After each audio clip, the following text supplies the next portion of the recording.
here. So we're talking about how clocks divide time and therefore divide us. That a clock is not the clock for the present moment, it's in reference to the past and future. And so a good meditation student who is going off on his own retreat doesn't need to put himself on the kind of schedule that a meditation retreat has. That in Mm. the retreats, as I was saying, is only, is less than 100 years since they've been doing the very first retreats anywhere ever for Vipassana.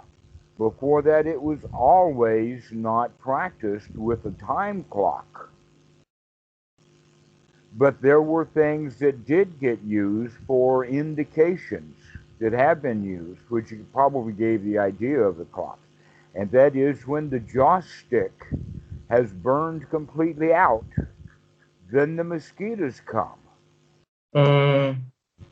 Okay? And so that's a time. It's got an important point to it. But it's a real time, not a ding dong of a clock. Yes. Yes. All right? And so another one would be when the candle burns out, would be another indication. But, It's funny you saying that. I got one in here. Like, all right. Well, it depends upon how the candle is manufactured. mm-hmm. But generally, I have seen candles that were manufactured so that it would burn about an inch an hour. Mm-hmm. Okay, but that's an old kind of timepiece. Yes. But Yes. the kind of candles that you would use, in fact, the kind of candles that they give monks are the ones that are very thin and therefore fairly quick burning. And Mm-hmm. so those things don't last but a few minutes, maybe an hour or so. They're very common here in Thailand, but I don't see those kind of candles in the West very often. Mm-hmm. Um, so these are ways that are natural timing ways. But basically, the important question to ask is when the alarm goes off, or when the candle goes out, or when the incense stick goes out, then what? Then what is a major question. And here's what I'm getting at.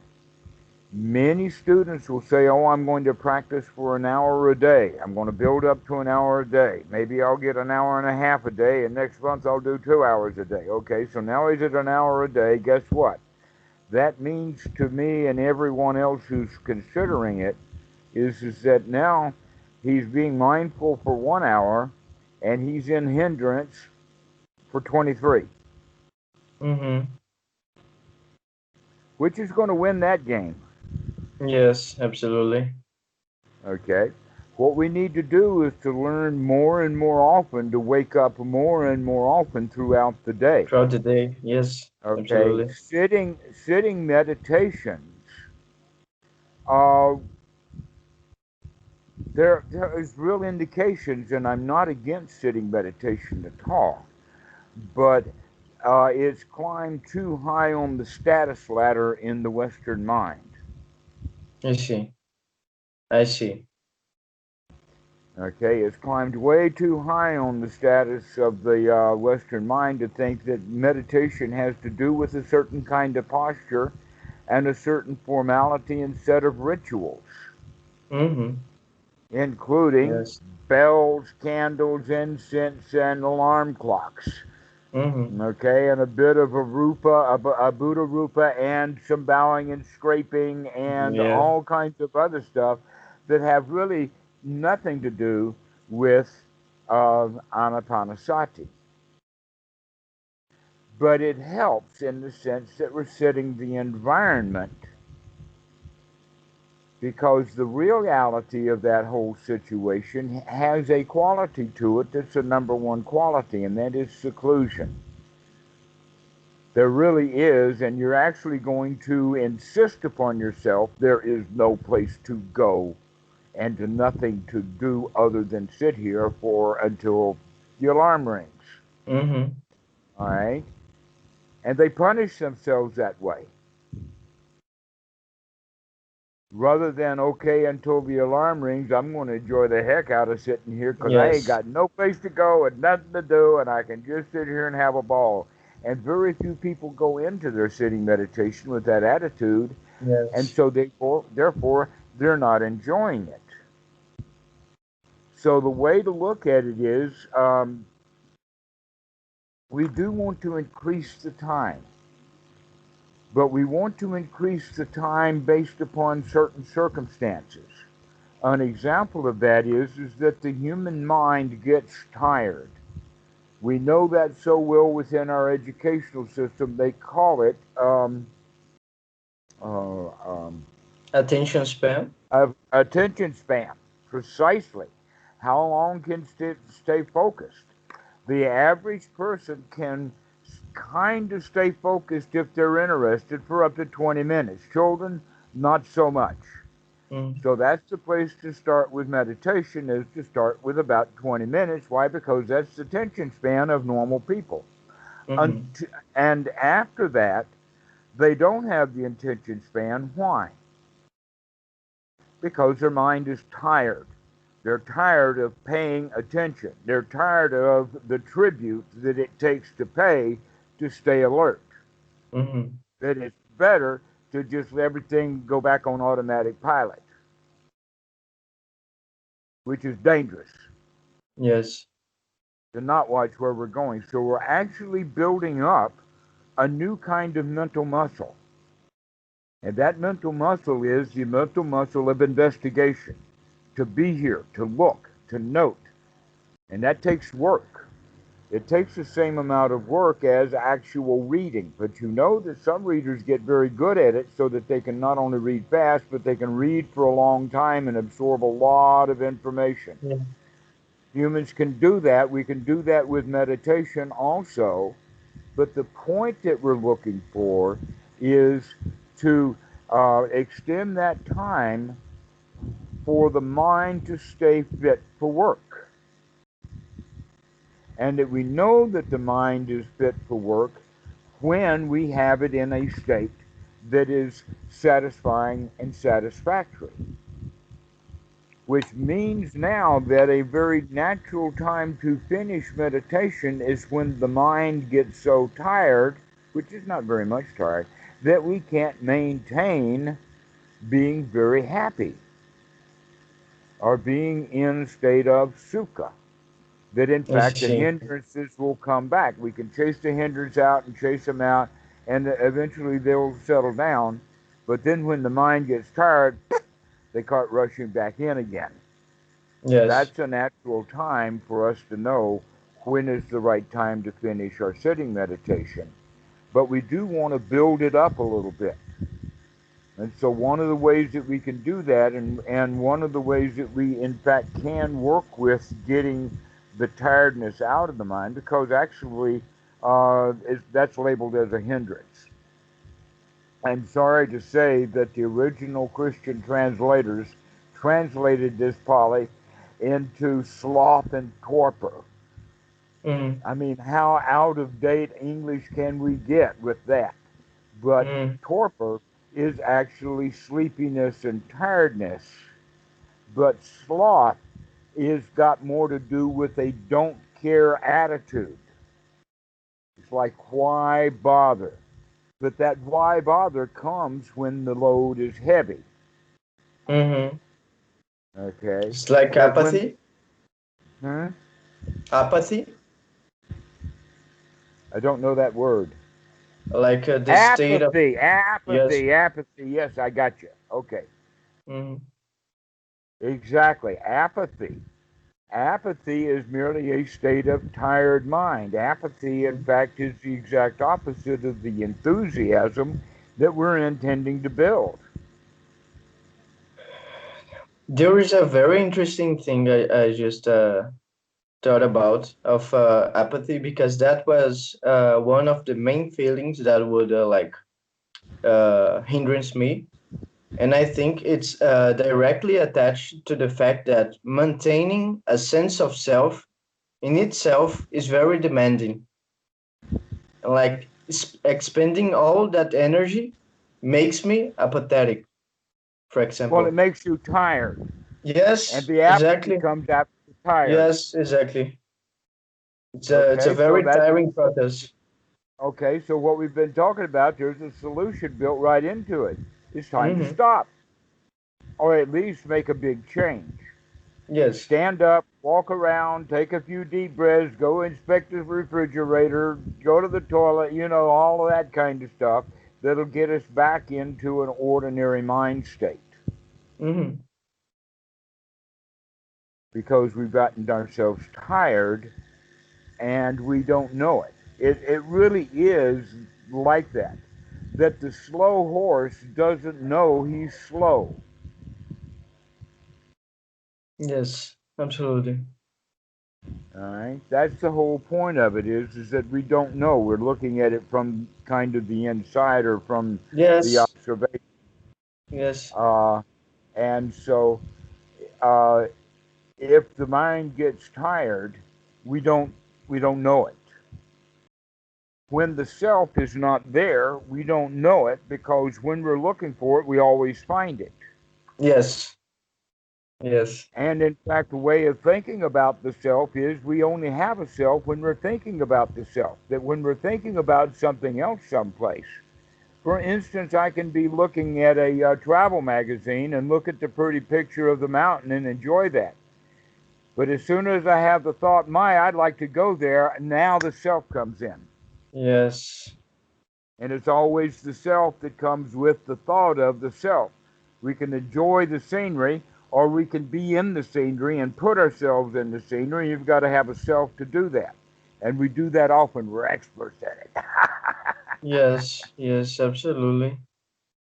So the self always comes along with like the craving, like you just said, I want to go to this That's place. exactly what the Buddha says in his list of Paticca Samuppada. That with Vedana comes Tanha, Upadana. From Upadana comes Bhava, and then Jati. Now Okay. stuff can happen almost instantly, but you've got it nailed. Yes, clinging creates the self. And what does it create also? It creates the self so that it can go into one of the woeful states. And that's in the definition of dukkha. The Yes, becoming a self actually puts one in a woeful state, and yes, there are four woeful states that correspond exactly to the four modes of clinging. mm, So that we wind up as a hungry ghost when we want things we can't have. All right? We wind up angry and frustrated when we don't like things. We become a dumb animal when we're confused and can be led around. We can be lied to and told to do this and you'll get a reward, and then you don't get a reward. These are three of them. The fourth one is the state of fear, the woeful state of you don't want to go do it because you think you'll lose. You'll die in that battle, so you don't want to go to battle. Fear. Those are the four woeful states. And it takes a self to experience each one of those woeful yes, states, yes, to be in it. That's the woeful state. When you come out of the woeful state, now you're back into, let us say, normal reality, where you're not suffering. The self directly is involved. Self is the vehicle for suffering. It's the bucket that suffering or dissatisfaction is kept in. If you don't have that vessel of the self, then what's the dissatisfaction? Who is to be yes, dissatisfied? yes, it's impossible. Yes. Now, I want to tell you a little story. Okay. I tell this story often because it was significant to me at the time. When I was 6 and 7, my dad had a job as a projectionist. And he worked for a guy in a conglomerate, so that he went from various movie houses. He didn't just stay and project in one place.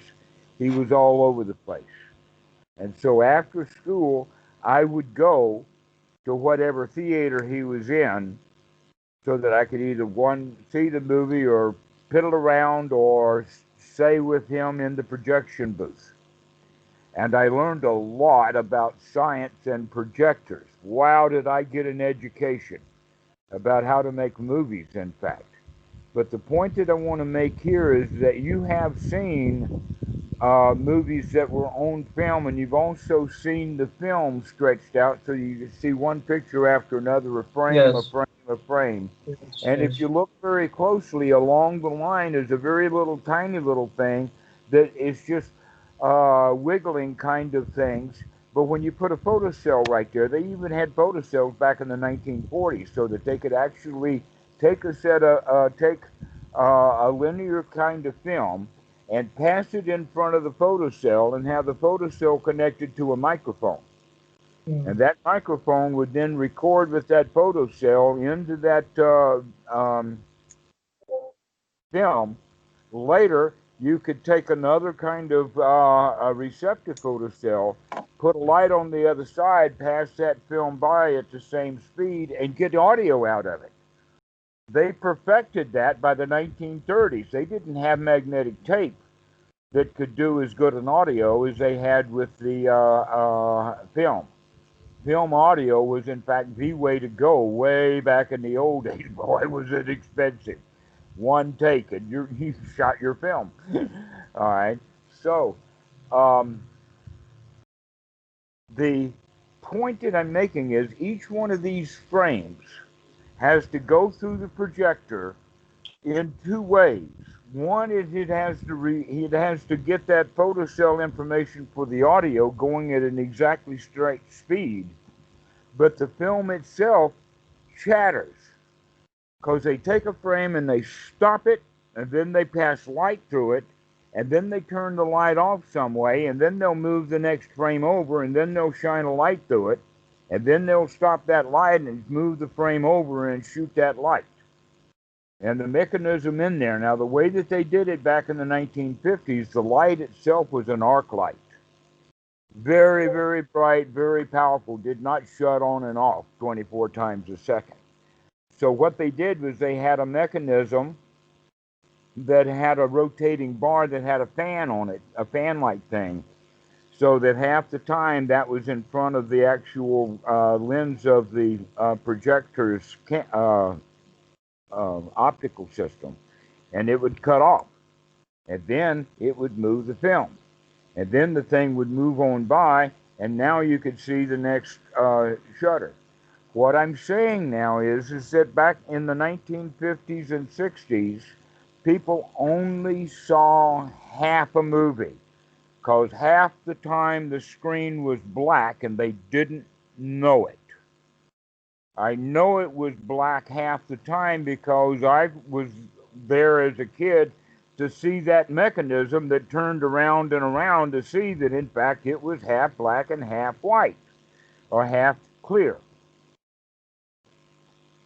So, if the mind works that way so that you can actually give it a blank, or let us say a picture, and then a 24th of a second later show it another picture, and then 24th of a second later show it another picture, the mind cannot see the in between. And they did a lot of experiments with that kind of stuff, like how many disjointed frames could you put in before people could see it, because they experimented Mm. with advertisements like that. In other words, they'd take Yes. one frame out of a movie in this minute and put a picture of their candy bar in there. Yes. Subliminal message, right? Precisely, exactly so. All Yes. right. Now, here's where we're going with this. We think that we are conscious, which means taking in input all the time, where in fact we're not. We take in information and then we process it and get an internal image. And then we go and get more data, do an internal process, and come up with another visual image on the inside. consciousness is dependently arising. The Buddha could see that. He could see that the mind was in that kind of state of things that keep arising very quickly. Yes.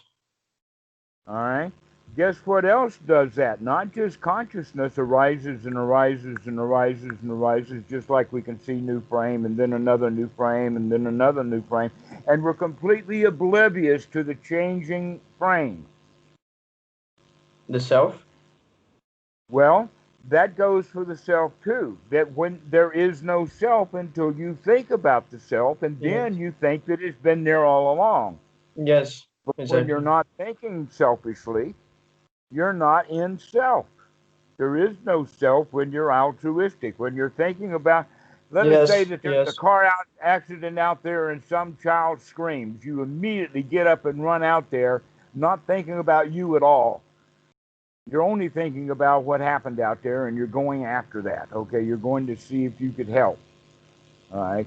But now go to see if you can help bring self in.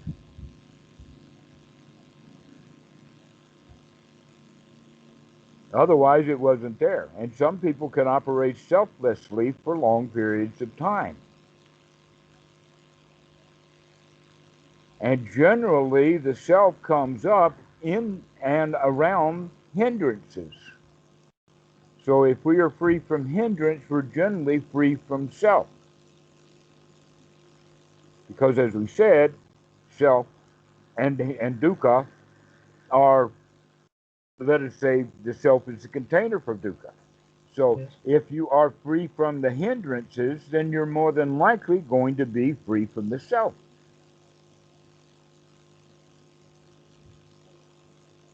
Or what self you're going to recognize is going to be a different level or a different kind of self.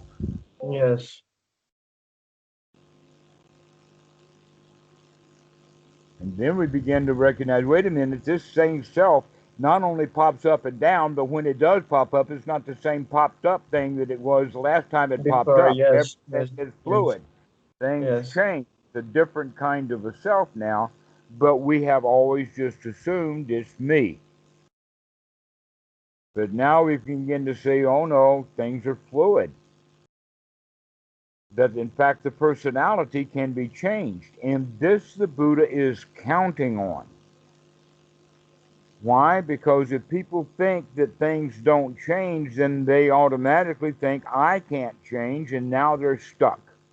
Yes. Oh, anapanasati for you, my friend, until you get the idea that you can, in fact, come out of your suffering right now.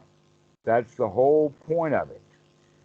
But a lot of people, they'll go sit in meditation thinking, someday, someday I'll have some value out of this meditation.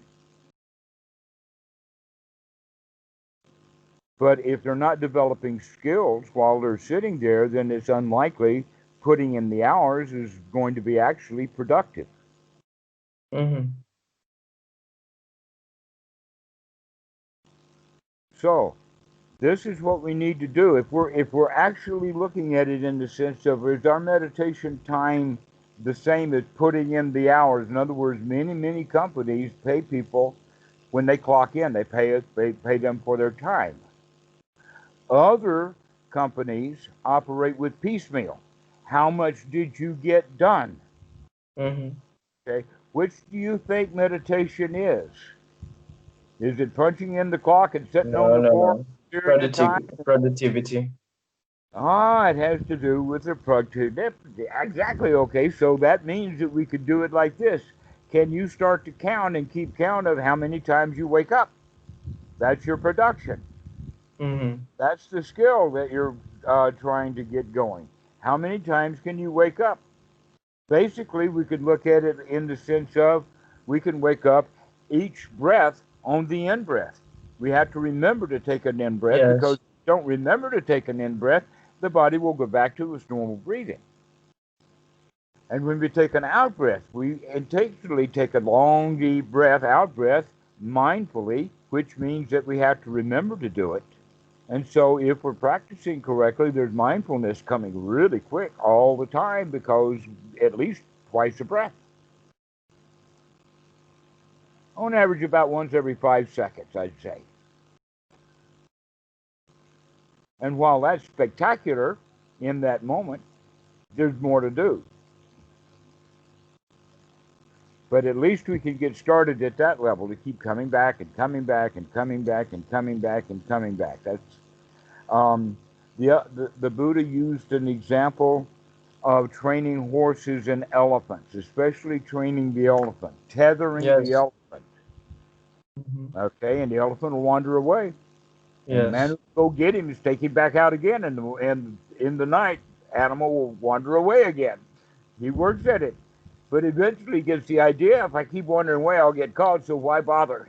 And so he begins to settle down. So too is the mind. After it's starting to get trained, it begins to settle down and doesn't wander away so much. I see.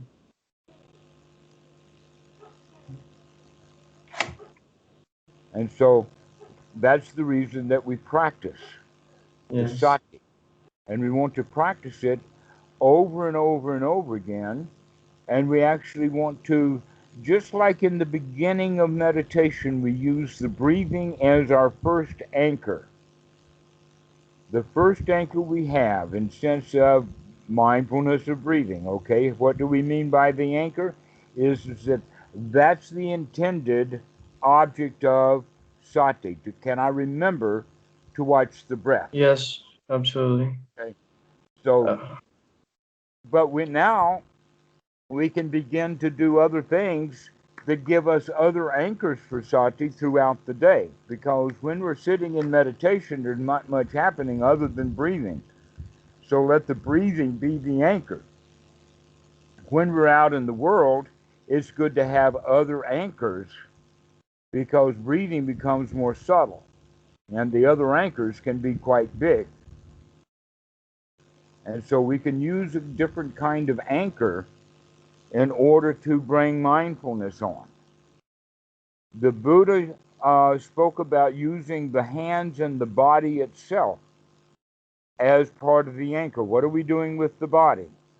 In other words, grasping and reaching, touching, grasping, setting things down with the hands. So we begin to start being mindful of the hands. This is, in fact, part of, you could call it the walking meditation, because when you're sitting on the floor in the meditation hall, you're not doing much with your hands. But when we're out and about, when we go to the bathroom, when we're eating our meals, or when we're doing almost anything else, our hands are involved with it. So that can be now a new Object point, of meditation. right, a new object of meditation, as it were. But I Yes. prefer to use the word anchor to remember, Okay. look at what your Okay. hands are doing. I Now, see. we're going to be doing that in kind of a certain way, in the sense of by being mindful of our hands, just like we slow down the breath. It's not going to be much mindful of our hands if we don't do something with that mindfulness. Yes. So slowing down what the hands are doing is a good part of mindfulness. An example is when we grasp something, that we know what is the first thing that we touch. Let's use this as an object. All right. So when I'm practicing this, when I want to grasp it, I'm watching my hands. I open my hands as I approach it, almost like a dancer, poetically. And then when I touch, I make sure that I notice what's the first thing that I touched. In that case, it was this finger. And then as I grasp it, I do so slowly, knowing that I've got it held in my hand. I When I see. put it down, I'm going to start doing it exactly the same way. If you're practicing this well, you'll never lose your car keys, because you will mindfully set them down. You'll Hmm. watch what you're doing. You'll pay attention. Okay. Okay. You'll start to do that investigation of what are your hands doing. And so this is actually uh, part of the let's call it gracefulness. I see. Begin to watch the body, and as you watch the body in its movements and activities, it naturally becomes a bit more graceful. I We begin see. to slow down. We don't grab things. That we open and close our hands. I When, see. or when we're holding them, we know how we're holding them. That's almost like mimicking what we are trying to accomplish with the mind, but using the body. Well, you can think of this as actually Anapana step 3 that we can use throughout the day, to where step 1 and 2 are being used more for sitting practice. But the mindfulness of the body can also. Sorry, your voice got kind of robotic. I don't know why. All right. And your screen froze. Can you hear me? Yes, I can hear you. Can you hear me? Yes, but from afar, like you're in a very large distance. All right. You. Your image is still frozen. I'm not sure whether the problem is the microphone or our internet connection yet. Still can't hear you. I know you're talking, but it's like a very robotic thing. All right. Does this help? Use one word at a time. The mic. Let me try to call you again, okay? 1 second.